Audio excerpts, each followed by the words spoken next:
Divine Sensei Yang Kai terbang bagaikan kilat melintasi star chart raksasa yang tergantung di atas laut pengetahuannya. Segera, dia menemukan bintang kultivasi yang cocok dengan deskripsi yang diberikan Sue Tong kepadanya. Bintang kultivasi ini adalah setengah samudera, setengah tanah kering, dan ukurannya hampir sama dengan bintang rumah kamar dagang Heng Luo, bintang bulan air. Bintang hujan. Di sekitar Rainfall Star ada matahari besar serta sejumlah bulan kecil. Bulan-bulan ini mengorbit Rainfall Star di bawah pengaruh medan gravitasinya, sementara Rainfall Star mengorbit matahari di bawah pengaruh gravitasinya. Semua benda langit ini secara kasat mata saling terkait satu sama lain. Seluruh Starfield seperti ini, dan mengamatinya setara dengan mengamati semacam prinsip surgawi yang agung. Matahari dan bulan adalah dua jenis bintang yang pasti akan ada di sekitar bintang budidaya apapun. Suns akan mengeluarkan sinar matahari yang cemerlang, memberi tanaman dan makhluk di permukaan cultivation star dengan energi yang dibutuhkan untuk mendukung kehidupan. Bulan menyebarkan sinar suci dan sinar bulan dingin yang memungkinkan para pembudidaya menenangkan pikiran dan jiwa mereka. Setelah menemukan Rainfall Star, Yang Kai mulai mencoba menggunakan pemahamannya tentang Starfield untuk merencanakan jalan yang aman untuk itu. Segera, Yang Kai terkejut ketika mengetahui bahwa menggunakan kesadarannya sebagai pena dan energi spiritualnya sebagai tinta untuk membuat sketsa rute di Star Chart ini sebenarnya dapat meningkatkan pemahamannya tentang penggunaan Divine Sensei-nya. Penemuan tak terduga ini membuatnya kegembiraan. Dia tidak bersusah payah memetakan rute aman lainnya di Star Chart, menyalinnya ke dalam Star Shuttle-nya setiap kali dia menyelesaikannya. Yang Kai segera membenamkan dirinya dalam tugas ini dan secara bertahap lupa berlalunya waktu.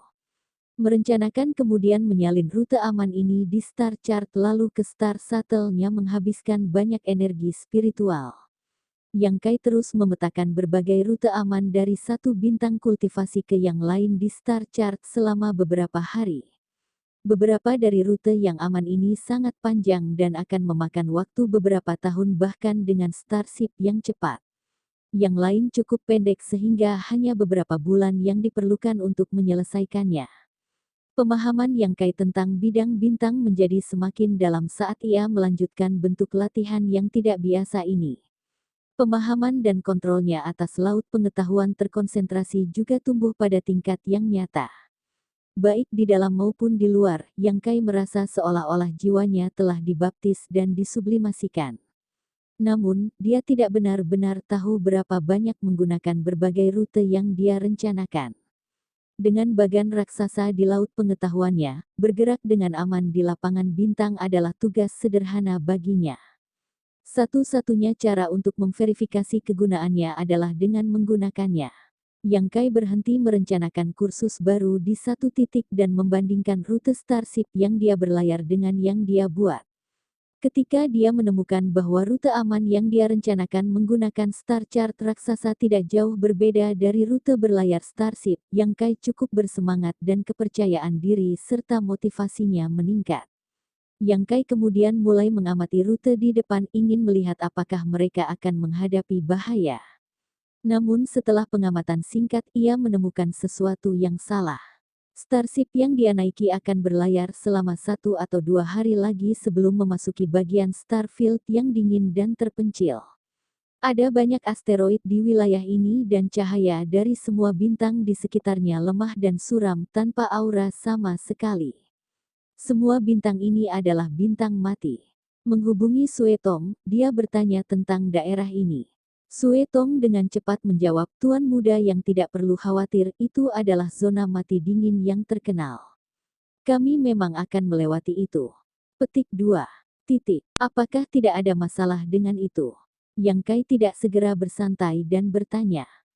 Tidak ada masalah. Setiap starship yang melakukan perjalanan ke Rainfall Star dari Water Moon Star akan melewati sana, tidak ada bahaya. Sue Tong tampaknya berpikir bahwa Yang Kai membuat keributan tentang apa-apa dan diam-diam tertawa sendiri. Setelah beberapa saat, dia tiba-tiba bertanya dengan takjub, bagaimana tuan muda yang tahu bahwa kita akan melewati zona mati dingin es? Menurut apa yang Suetong tahu tentangnya, tidak mungkin bagi Yang Kai memiliki pengetahuan sebelumnya tentang rute mereka, agak membingungkannya.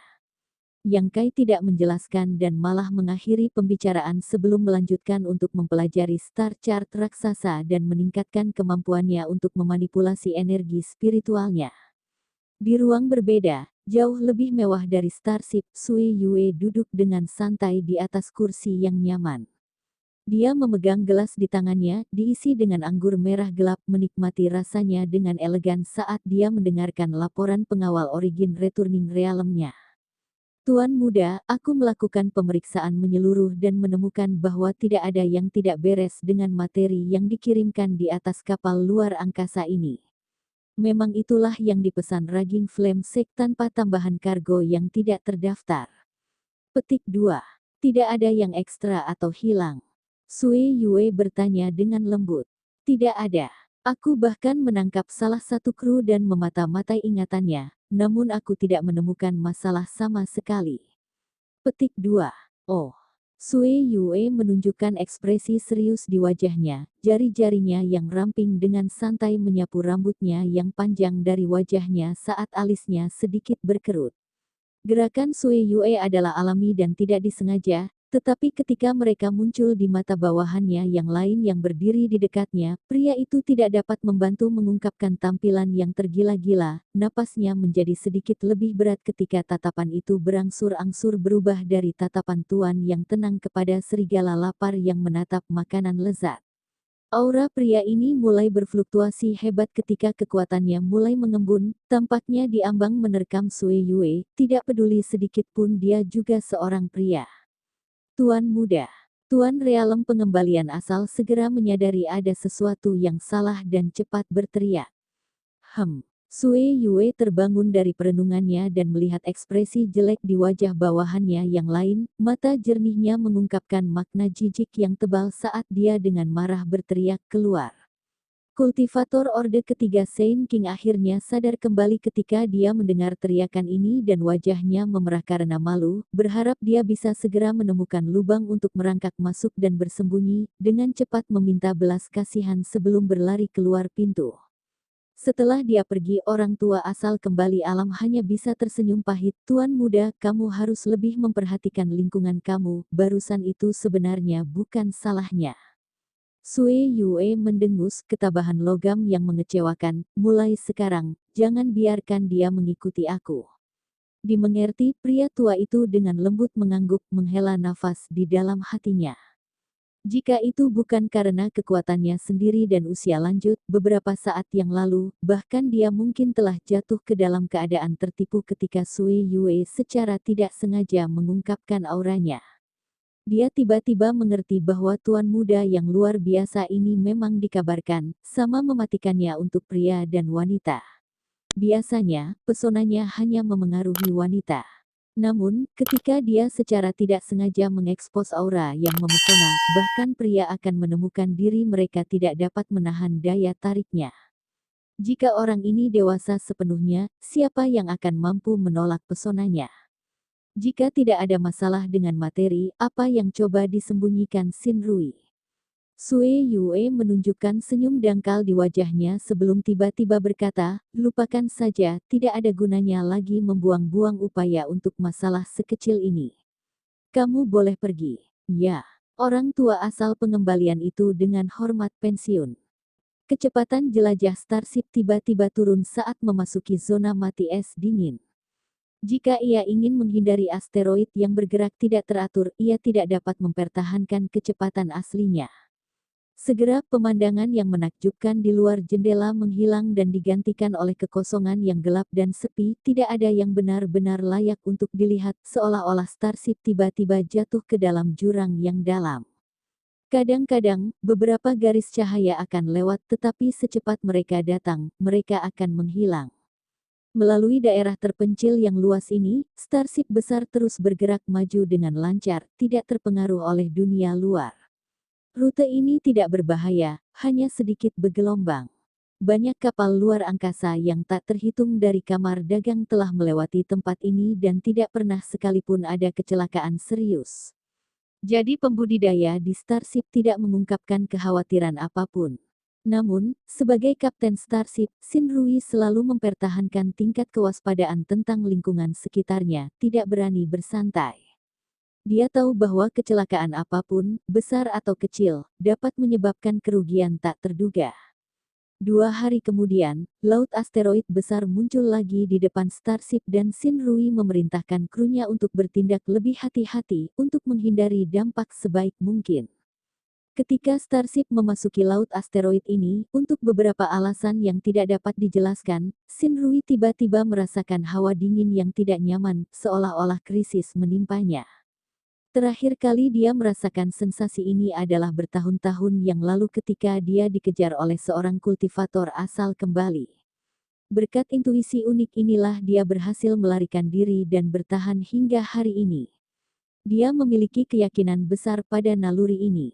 Jadi Shinrui segera mulai memindai lingkungan di luar jendela untuk melihat apakah ada bahaya yang mendekat.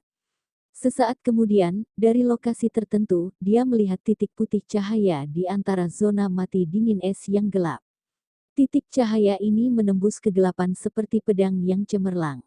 Seolah reaksi berantai telah dimulai, 20 titik cahaya putih muncul di sekitar Starship seperti kunang-kunang yang tersebar di sekitar asteroid terdekat.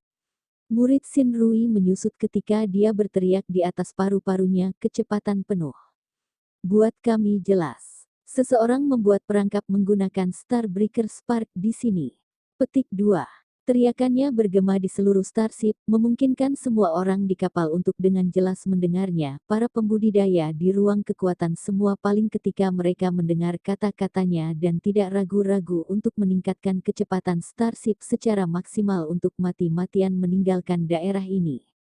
Namun, sudah terlambat. Begitu kata-kata Shinrui terdengar, titik-titik putih cahaya semua mengirimkan fluktuasi energi aneh dan meledak, melepaskan cahaya yang lebih terang daripada sinar matahari yang menyilaukan, menyebabkan bagian paling gelap dari langit berbintang, mati dingin yang dingin zone, untuk diisi dengan cahaya. Fluktuasi energi yang mengejutkan dan menakutkan meletus dari lampu putih, menyebabkan riak di ruang terlihat oleh mata telanjang. Riak-riak dari 20 lampu putih ini segera saling tumpang tindih dan saling memperkuat, menciptakan wilayah kematian yang tak terhindarkan. Ruang di dalam zona mati es dingin melengkung dan retak.